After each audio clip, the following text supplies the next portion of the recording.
का आरंभ हमें करना होगा।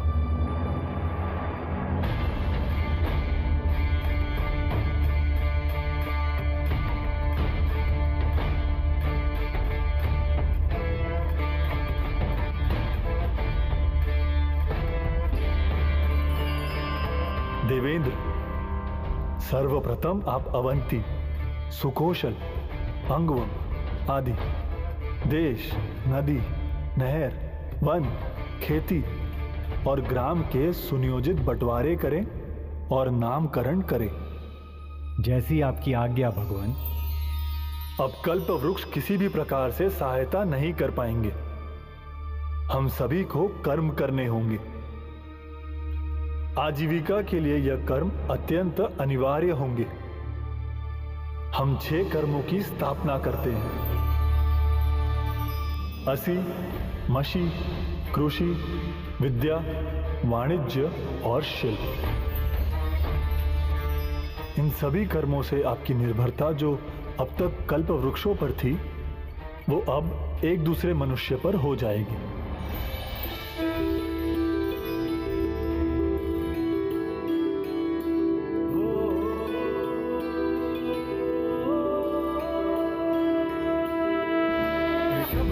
अमृत बन के जीवन को दिशा दिखाए, छह विधियों से बना समाज जो युग युग तक सिखाए।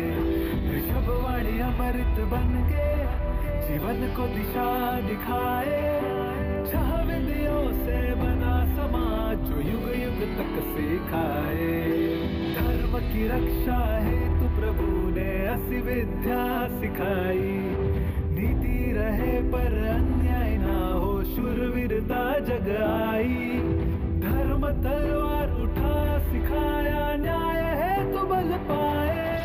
ऋषभवाणी अमृत बन के जीवन को दिशा दिखाए, छह विधियों से बना समाज जो युग युग तक सिखाए। मसी बनी जब ज्ञान की धारा, शब्दों ने दीप जलाया।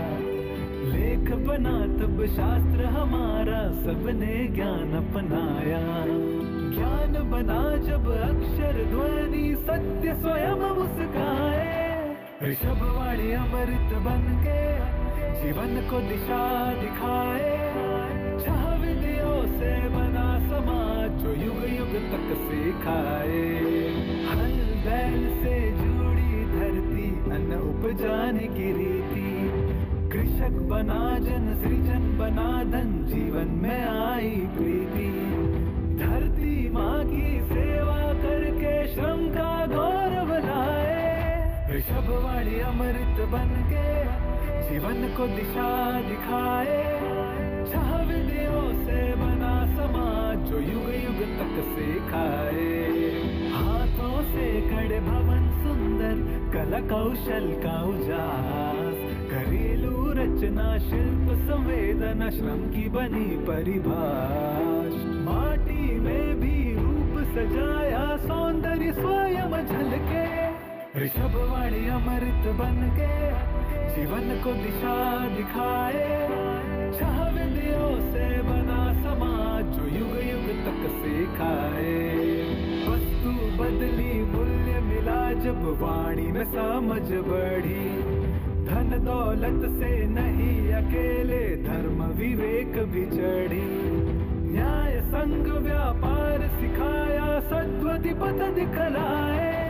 ऋषभवाणी अमृत बन के जीवन को दिशा दिखाए, छह विधियों से बना समाज जो युग युग तक सिखाए। कला बनी जब आत्मा की भाषा, सुर और तालों की बानी। नृत्य गीत चित्र और कथा में जागी सजीव कहानी। रस राग रूपों में बंधी जो भावों को उड़ाए। ऋषभवाणी अमृत बन के जीवन को दिशा दिखाए, छह विधियों से बना समाज जो युग युग तक सिखाए। ऋषभ प्रभु की छह शिक्षाएं, मानवता की मूरत। जीवन में जो उन्हें उतारे, पाता प्रभु की सूरत। हम भी बने दीप से दीपक जो अंधकार मिटाए।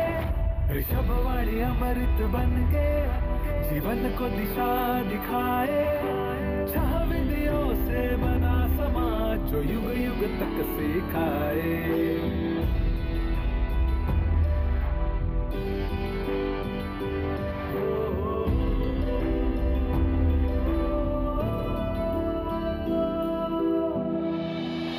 इसके बाद लोग इतने आनंदित होते हैं कि यह देख नाभिराज ऋषभनाथ के राज्याभिषेक की घोषणा करते हैं और प्रभु का भव्याति भव्य राज्याभिषेक देवों मनुष्यों सभी ने मिलकर धूमधाम से आयोजन किया।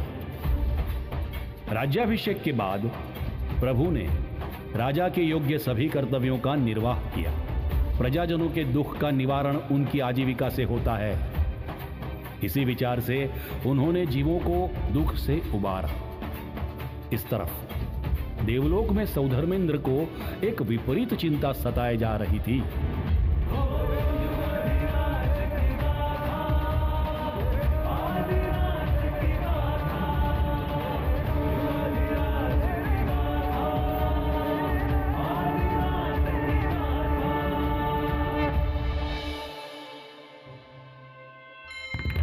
क्या इस आर्यवर्त के मनुष्य को पता है कि धर्म क्या है, सम्यक सुख कहाँ है? जब तक कोई चेता स्वयं प्रबुद्ध हो आचरण नहीं करेगा, तब तक इन स्वाभाविक भोले प्राणियों की बुद्धि स्वतः सोचने से दूर रहेगी। क्या महाराज ऋषभ यह सोचते हैं कि मैं इस तरह प्रजा का पालन कर उन्हें दुख मुक्ति का पाठ पढ़ा रहा हूं? नहीं, यह तो औपचारिक प्रबोधन है। धर्म का सही बोध तो उन्हें स्वयं चरितार्थ करके सिखाना होगा। भगवान ऋषभनाथ इस लोक में दिव्य उद्देश्य से अवतरित हुए हैं, सम्यक ज्ञान की प्राप्ति के लिए, समस्त जीवों को मोक्ष के पथ पर ले जाने के लिए। परंतु वे भोग विलास में लीन हैं। मैं उन्हें इस सत्य का बोध कैसे कराऊं? मैं सीधे कह भी नहीं सकता। यह अनुभूति उन्हें स्वयं भीतर से होनी चाहिए। नीलांजना,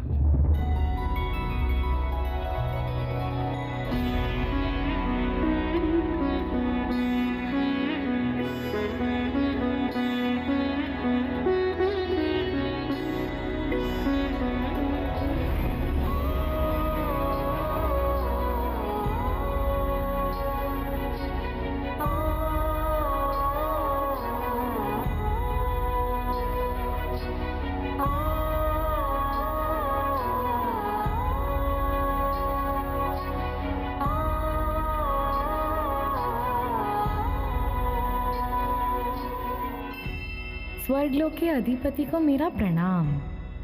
महाराज, जिनके एक इशारे पर पूरा देवलोक उपस्थित हो जाता है, उन्होंने मुझे याद किया। ये मेरा अहोभाग्य है। अवश्य कोई महत्वपूर्ण कारण ही होगा। मैं आपकी किस प्रकार सेवा कर सकती हूँ? आज्ञा दीजिए देवेंद्र। नीलांजना, मुझे तुम्हारी सहायता चाहिए।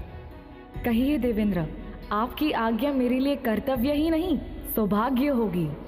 यह कोई साधारण कार्य नहीं, परंतु एक दिव्य लीला है। तुम्हें भगवान ऋषभनाथ के दरबार में एक नृत्य प्रस्तुत करना होगा।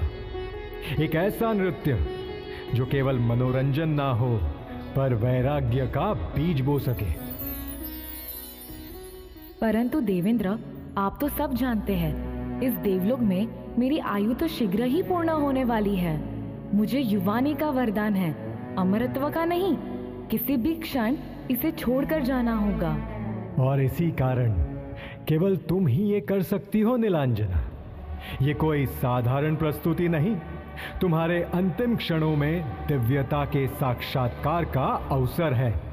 आप संपूर्ण ब्रह्मांड के सुवर्ण क्षण के आरंभ का निमित्त हो सकती हो। पता नहीं पूर्व भव में मैंने ऐसे कौन से कर्म किए होंगे जो मेरे इस जीवन के आखिरी पलों में स्वयं भगवान के सामने नृत्य करके मैं धन्य हो जाऊंगी। कहिए देवेंद्र, प्रस्तुति कब है? प्रतीक्षा का हर एक पल अब सदियों सा लग रहा है।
जीवन के आखिरी पलों में स्वयं भगवान के सामने नृत्य करके मैं धन्य हो जाऊंगी।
इंद्र, आपने वह किया है जो केवल एक ज्ञानी ही कर सकता था।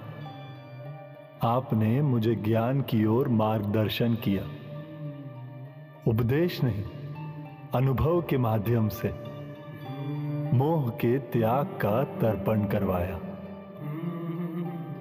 नीलांजना का अलोप होना यहां दरबार में किसी ने देखा ना हो, पर इस दृश्य ने मेरी अंतरात्मा को उदित किया है।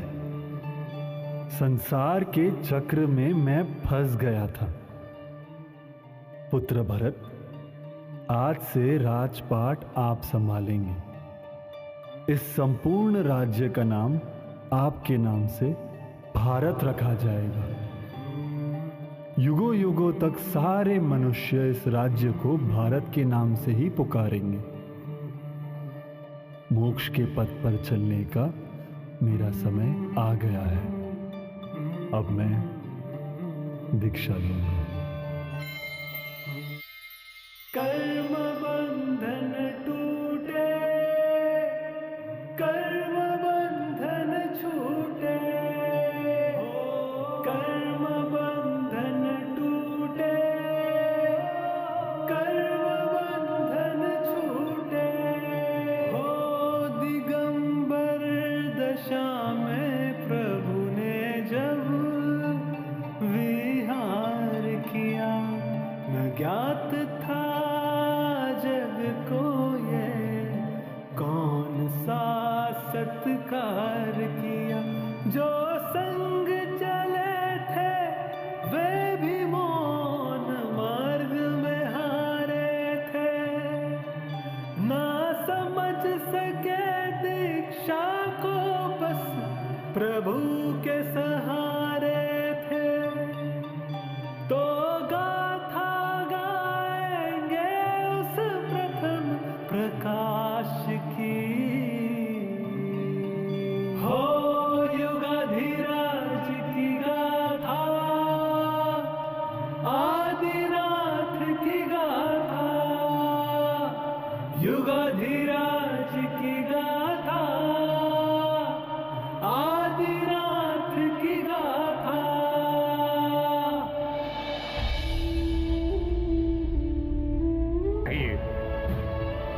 कुछ कहिए महाराज, कुछ कहिए महाराज, कुछ कहिए, रहेंगे, कुछ कहिए ना। ऐसा ना करे हमारे साथ, हमें आपकी सेवा करने का मौका दीजिए।